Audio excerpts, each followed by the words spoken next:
Terima kasih atas waktunya. Terima kasih sudah diundang ke Gelora TV.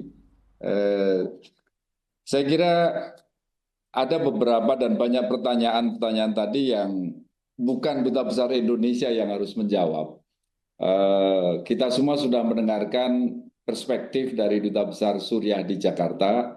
Ya, kita dengar seperti itu yang baru saja kita dengar bersama. Mungkin kalau dari Duta Besar Indonesia, janganlah ditanya apakah itu seperti itu. Kita lihat bahwa apa yang sedang kita saksikan ini sesungguhnya adalah sebuah pergantian kekuasaan dari sebuah negara. Dan pergantian kekuasaan dari sebuah negara ini bisa terjadi di mana-mana. Kita juga ingat waktu itu Indonesia mengalami pada tahun 1098 atau apa. Jadi kita sebagai bangsa Indonesia melihat ini sebagai satu pergantian kekuasaan di sebuah negara. Negaranya adalah Suriah dan Suriah itu sekarang dari dulu adalah sahabat Indonesia. Nah, mohon maaf Pak Tengku, mungkin saya tidak secara spesifik mengadres beberapa pertanyaan atau mengentertain beberapa Bapak yang Bapak inginkan, tetapi baiknya kita introspek dan kembali kepada apa sikap Indonesia menyikapi perubahan ini.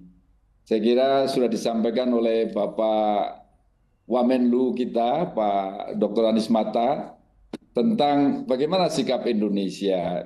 Indonesia mengikuti secara dekat dan Indonesia berharap atau Presiden Indonesia menilai bahwa persoalan Suriah ini hanya dapat diselesaikan melalui suatu proses transisi yang inklusif, yang demokratik, yang damai, yang mengedepankan kepentingan dan keselamatan rakyat.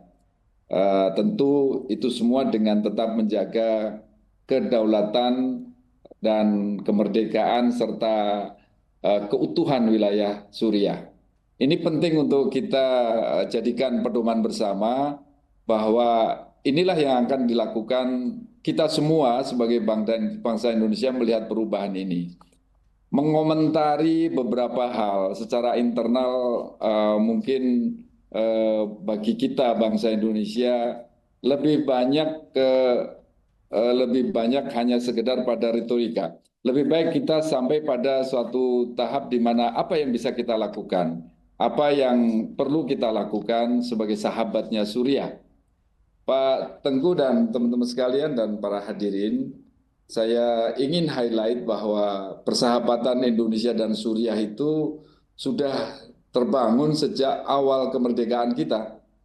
Tahun 1947 itu Suriah melalui wakilnya di PBB memajukan isu Indonesia atau Indonesian Matters itu untuk diajukan di sidang Dewan Keamanan PBB dan Suriah mendukung kemerdekaan Indonesia. Kita bayangkan bahwa saat itu situasi Indonesia sedang membutuhkan dukungan dan Suriah mendukung Indonesia. Ini value atau nilai yang sangat berharga dalam hubungan bilateral Indonesia dan Suriah. Saat ini Suriah sedang terjadi perubahan kekuasaan. Mari kita ikuti secara seksama, mari kita secara agak sabar sedikitlah. Kita ikuti apa yang akan terjadi, apa yang akan diambil kebijakan oleh pemerintahan yang baru ini.